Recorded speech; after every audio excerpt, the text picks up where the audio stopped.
Okay, everybody, welcome to the Veterans District meeting, set to start at 3 o'clock. This meeting is being recorded and is being held in accordance with Governor Baker's emergency proclamation with exemption to certain aspects of the open meeting law.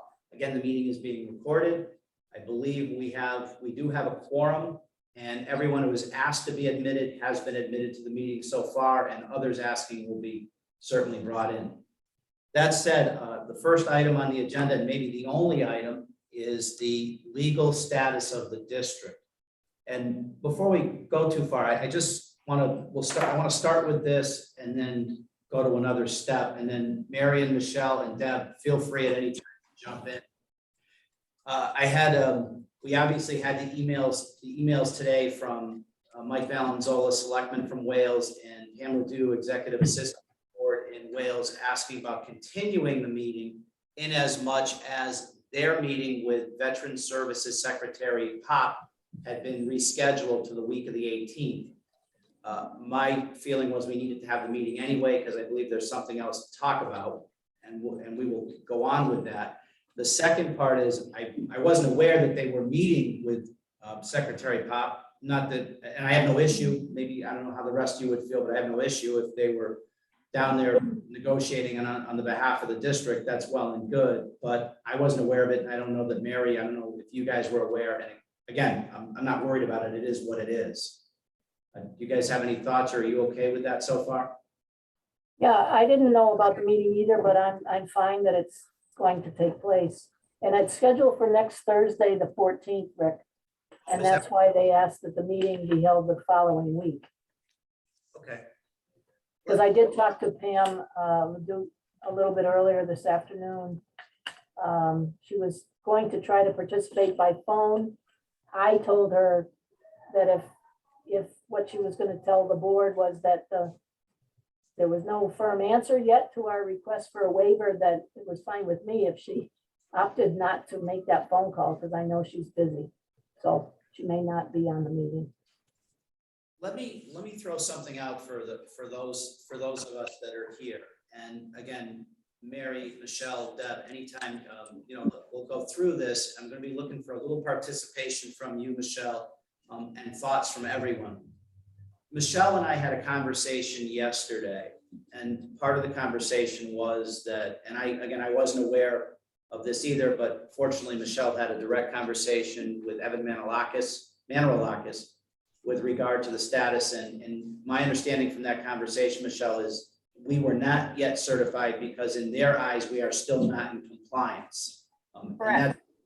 And that's outside of any conversation that Selectman Valenzola and Ms. Ledoux might be having with the secretary. Let me make a correction. It was Tracy, his assistant, that told me this. Because I've been trying to get in touch with Evan, but he's hard to, get in touch with. Okay, so, and we'll note that for the record. Now, so now to follow on to our conversation, Michelle, and I think this is the point I wanted to make, but obviously we can't deliberate via email, and I'll do this as succinctly as we can, and maybe we can move on a little bit. Michelle, the conversation we had yesterday, we talked about the fact that you're not working at Leeds anymore, and you are in a position to work full-time inside the district. In fact, you are pretty much working full-time inside the district. That's point number one. Point number two would be that I could simply, I say simply because it's a simple keystroke. The question is what they do in Boston with it. We could write to Boston, in essence, reformat the letter that was initially sent asking for their approval for the district, indicate that you are full-time in the district with the hours in each office. And that, my sense, I went back and reread Secretary Pop's response to our first request, and I think we would still be in an acceptable and in compliant position if we demonstrate that you're working full-time within the district. Again, I'm going to put words in your mouth for just a second, Michelle, but I want you to correct me if I get this wrong, that you are in essence already working full-time in the district. If that's correct, then number three is we had a conversation that based on your current financial situation and the amount of money discussed and voted as part of the budget, at least for this fiscal year, is acceptable to you, with the understanding that the board needs to be in a position to adjust the payroll, the pay to an acceptable level in the next fiscal year, and working with you in accordance with your financial situation, which is yours and yours alone. Did I get that right? Yes. Okay. So that said, and Mary, what do you, based on that, Mary, what do you think? Well, if you're suggesting that it's simply a matter of writing to suggest that we have a full-time officer and therefore we are in compliance, I'm fine with that. I don't have the regulations in front of me, but I didn't know if the combined populations of the 3 towns necessitated not only a full-time veteran service officer, but an additional administrative employee, full or part-time. I don't recall, but I thought, Part-time, but that's only, I mean, so you got somebody that has 4,000 people that she handles. I just found this out today, and she has an assistant. We don't have 4,000 people that I handle with Chapter 115 benefits, but in the 3 towns that I work with. So she does have an assistant, and I can see why she has an assistant. well, I guess my point was simply, I don't want us to send a letter and say, all right, Michelle's full-time and so we're in compliance, and then have the state turn around and say, well, wait a minute, you're in compliance with respect to the veteran service officer, but not the rest of the administrative requirements. So I'd like, and I'm sorry, I don't have that information with me. But I have it back in my office.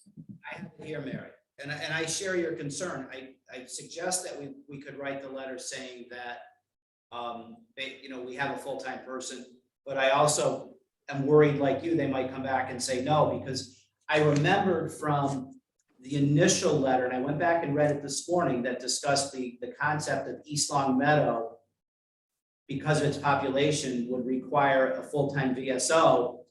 This was before I got to my office. I woke up thinking about this and I started thinking to myself, but wait a minute, the combined population of Palmer and Munson, Palmer would have to have its own full-time, and Munson couldn't be a part of the district. So I went back and I did read the letter, the response that came from Veteran Services, and it looks as though, obviously we can, if on my interpretation is we could be part of the district. The next question becomes, do we meet the staffing guideline? Hold on a second. I have a copy of the general law that establishes the district, but I don't have the letter I sent. It's saved on my computer. Help me with something. Mary, East Long Meadow's population is roughly what?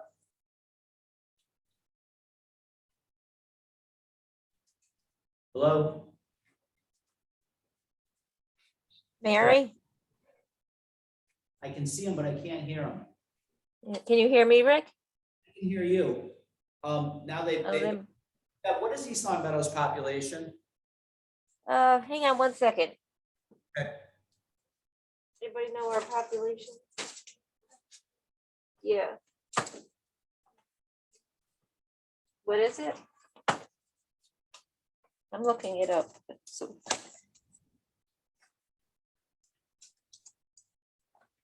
Hang on, Rick. I'm with you. Oh, no, I don't see them as back yet. But I'll watch for them to readmit them.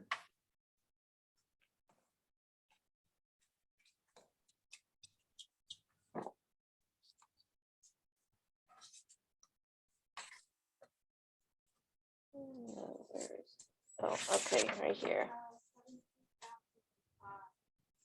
Thank you. That's 17,005. Okay, and if you go with the thought process that Hamden is 5, that's 22.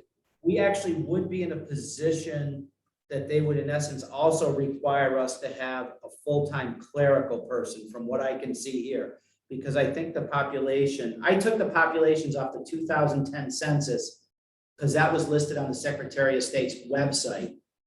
So that's where, so I used, but I think the number came to 22,000, which would still put us into So we'd have to negotiate with them whether or not we could opt out of the full-time clerical staff at that population.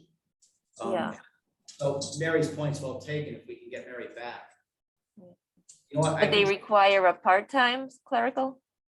No, it says once you cross the, I'm still looking to see if they come back in.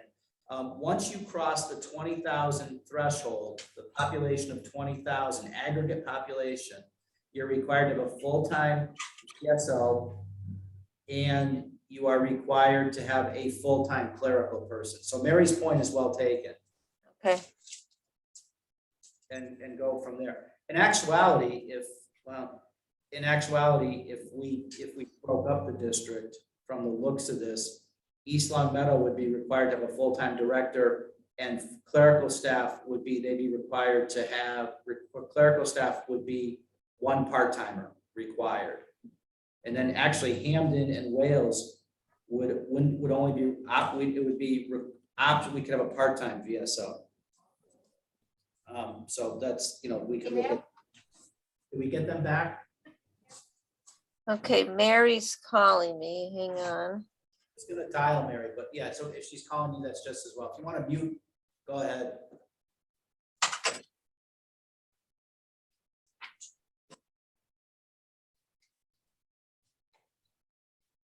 And she left a message, hold on. Well, I can try and call her. Call her at the meeting. I can't really.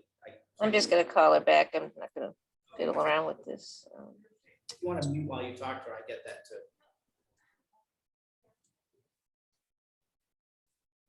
And if they want to continue the meeting, that's okay too.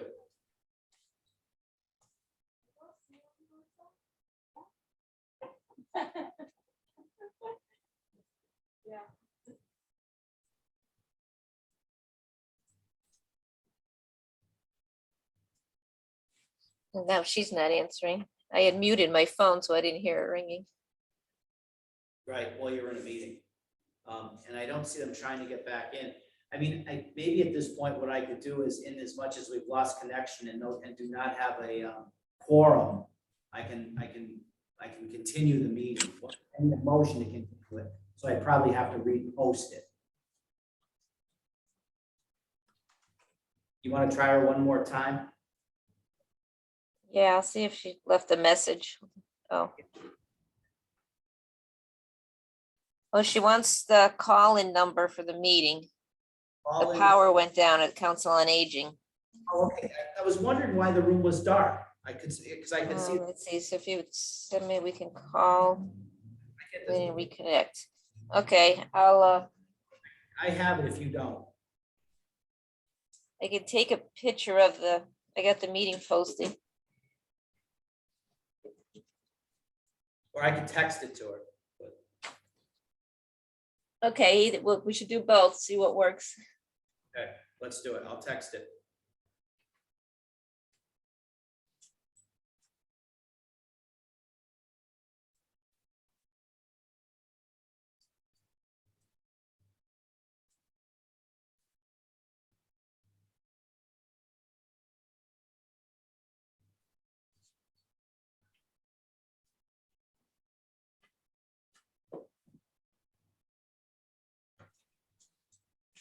Okay, I sent a picture of the agenda with the phone numbers.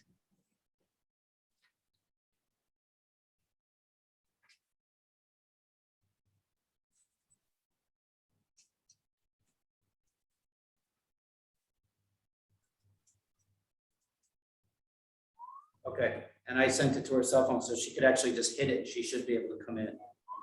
Okay. I think there's an accident down the road. That would explain their power loss. Yeah, it's funny. I saw a blue cloud over there, like literally the room went dark. I don't know if you could see it. No, I didn't notice it. Oh, here we go. I got to admit, iPhone admit. Hello? Hello? Oh, they're coming back. Connecting to audio. The iPhone is connecting.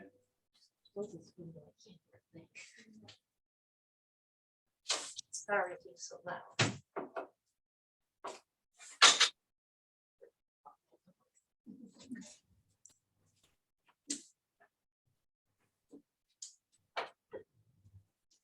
It looks like they got the number. They're trying to get back in. Yeah, I can see on the lower right of this, on the screen is what's got connecting to audio. Oh, you can see that too, right?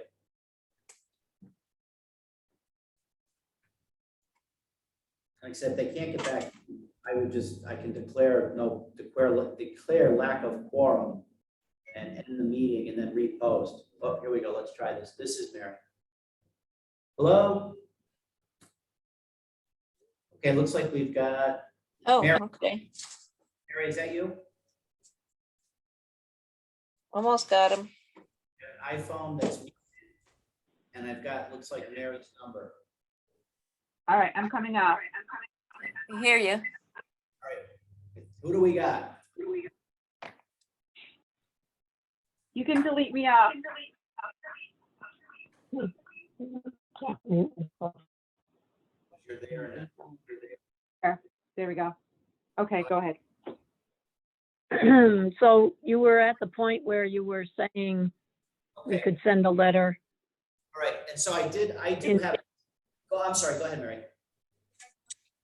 Well, I just wanted to recap. I thought you had said we could send a letter indicating that we do have a full-time service officer Yes. to the state veterans office, and that might make a difference.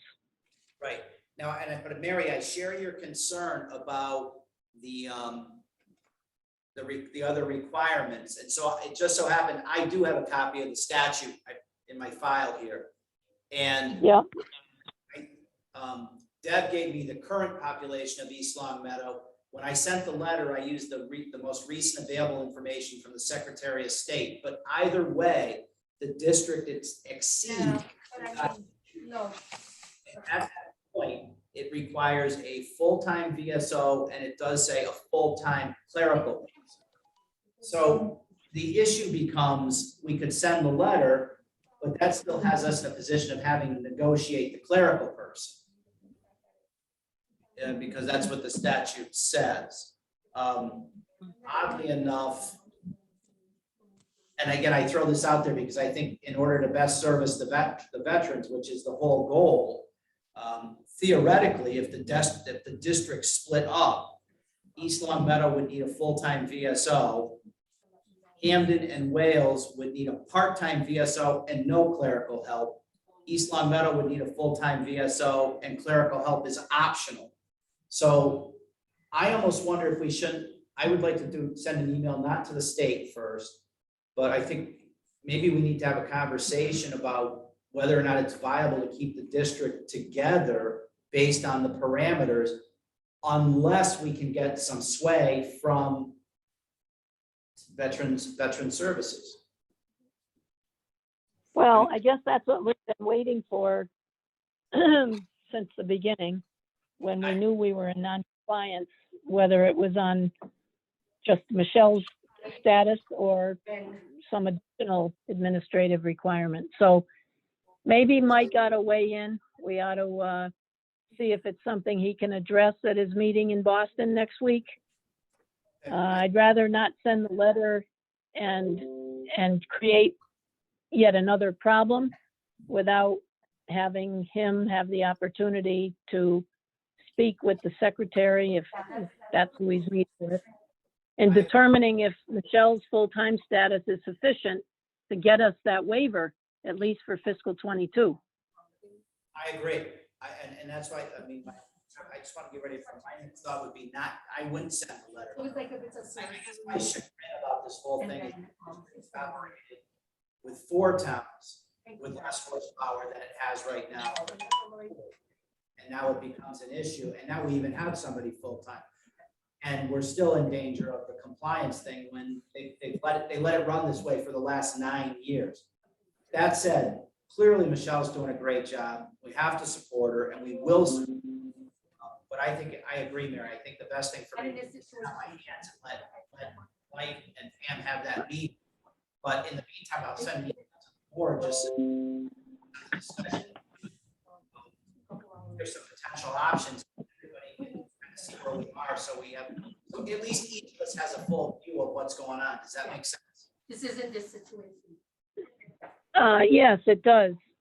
But there's another issue, and it really goes to the heart of how the three towns are treating Michelle. I mean, I just found out yesterday that she had not been paid on September 30th, as was represented was going to be the case. And Pam explained to me today that the MMDT account in which all the district's funds are deposited is not a checking account, and therefore, and they just discovered that, so that any attempt to use funds from that account would have to involve a drawdown, as it's a fully invested account, which suggests that you have to requisition a sale of either some stock or some share in that account in order to liquidate it to cash so that bills can be paid, which frankly, both Pam and I said there must be, it's hard to believe that there's not another account somewhere, because I can't believe that the former officer was paid at whatever frequency by withdrawals or drawdowns from this MMDT account. So I think there's still a disconnect on the finances.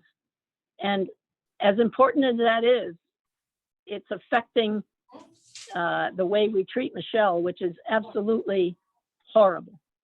And I don't know why she's still here, to be perfectly honest. I wouldn't be. So we need to fix that. And Pam told me that she's going to be sending out each community's assessment electronically, either today or tomorrow. But even that, you know, those bills aren't paid instantaneously. So I don't know how long it's going to take East Long Meadows 35,000 or whatever it is to get into the Munson Savings Bank. But we can't have this woman working and not getting paid. It's a violation of the law, for one thing, and it's just an insult, and it's just terrible. I agree. And, you know, Michelle, Anyway, I mean, I'm just blowing off some steam here on her behalf, because it's just not right.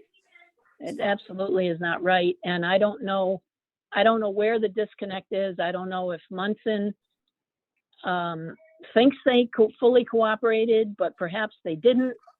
I think Wales has a good point that when they tried to extricate themselves from the district wrote them a letter a few years back and explained why that was not proper. And perhaps we need to reconsider the same sort of communication to Munson. There's a lot of moving parts here, but if we don't get our VSO paid, that's the worst of it. And I know you agree with me. I just am befuddled to think that it's now 2 months and we can't get this lady a paycheck. It just astounds me. We did receive the assessment a few minutes ago. We did? Okay. Can you bring that down to Steve right away, Debbie? To Steve, yes. Well, he's not in today. Never mind. But it can wait till tomorrow. Oh, that's right, yeah. Yeah.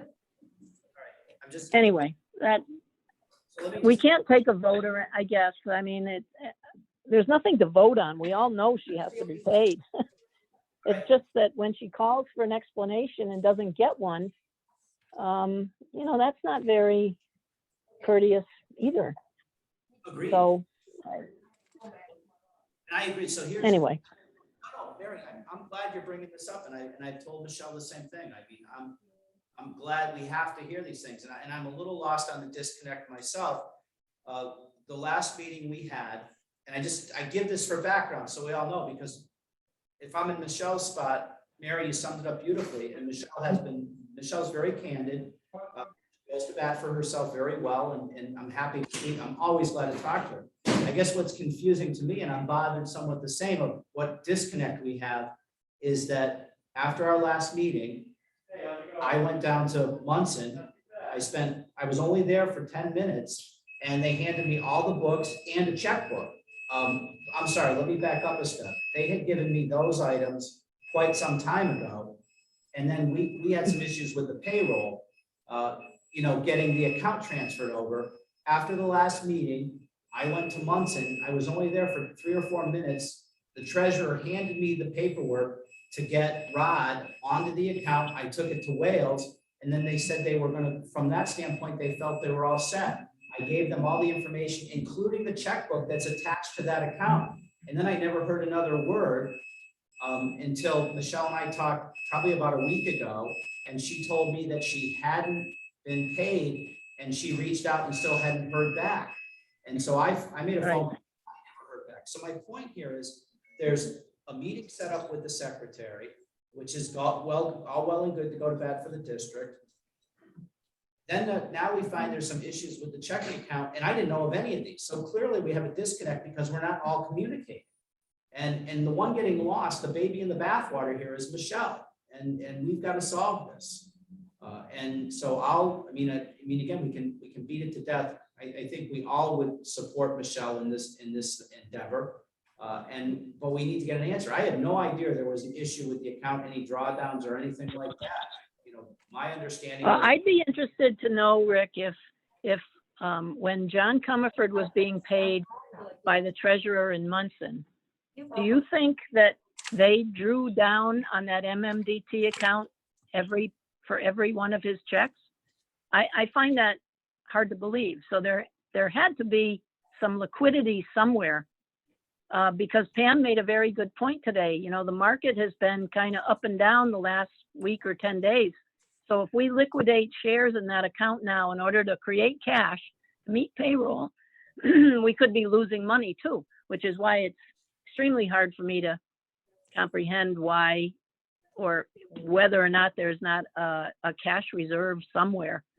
I don't understand that. Maybe the treasurer in Munson could explain how they paid John, just so we know.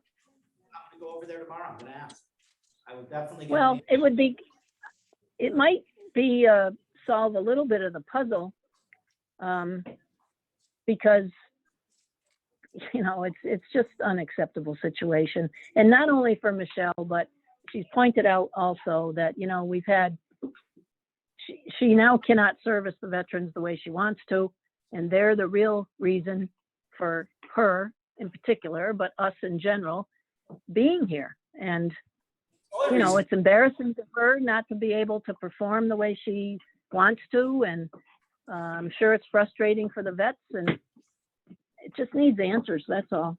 So if we had another meeting the week of the 18th, that after Mike's meeting, maybe we can get answers at that meeting about what our status is and what the availability of cash is, to have a, you know, some kind of a liquid measure to pay our employee. I don't know. It just doesn't seem to be like it should be that complicated.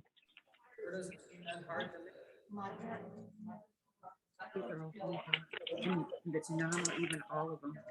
That's right. I have to make more phone calls. I get phone calls after phone calls after phone calls. If there's nothing more. Well, Hoping. On the issue of the viability of the district, if there's really nothing more we can accomplish today, it would seem like our best bet is to adjourn this meeting and then post a new one the week of the 18th. yeah, I think so. But let's hope she gets paid on the 15th, as was the most recent representation. And I'm not blaming Wales. I know they have to go through the process of getting the cash out of that account. Maybe by that time, maybe one of the communities will have forwarded their money, but the 15th is next week, isn't it? Yep, that's Thursday. Yeah, so I don't know that those bills get processed that quickly. I don't think they do in East Long Meadow, and I'm pretty sure they don't in Wales, and Every 2 I'm weeks. pretty sure they don't get processed that fast in Hamden either. Yeah. So we may be tapping into her patience reservoir again. It just upset me because Which of the lack is- of communication. Extremely upsetting to her, as she's saying right next to me, and I don't blame her a bit. Anyway, so let's, I'm happy to adjourn, Rick, and if you can get any more information out of Munson for our next meeting, that would be great. Motion to adjourn. Let me just recap with you guys. What I will do is I'll send out a bit of a recap email. I will look to have it to you all tomorrow, including, what we talked about here. I'll attach a copy of the service district requirements, my thoughts on some potential options, and that'll even give Mike and Pam some notes, some cannon fodder to take into their meeting. And I will also go to Munson and sort out this account. I hate this in that this is always like the news I'm learning as we sit here. And again, no one is to blame. I'm not looking to, but we sit here and all of a sudden I go, wait, I didn't even know this account was set up that way. I will find out what the reserves are and go from there. And get Michelle her answers. All right. Well, I guess that's all we can hope for as of right now. Okay, Michelle, do you have anything more? Oh, thank you. Michelle, I just want to get paid. I don't know if you heard that. She said, I just want to get paid. I heard it. I absolutely heard it. Okay. All right. So that's my mission for tomorrow, is to find out how this account works. And I don't think that, I don't know that Michelle can hear me or not hear me, but clearly I agree with you, Mary. This is not acceptable.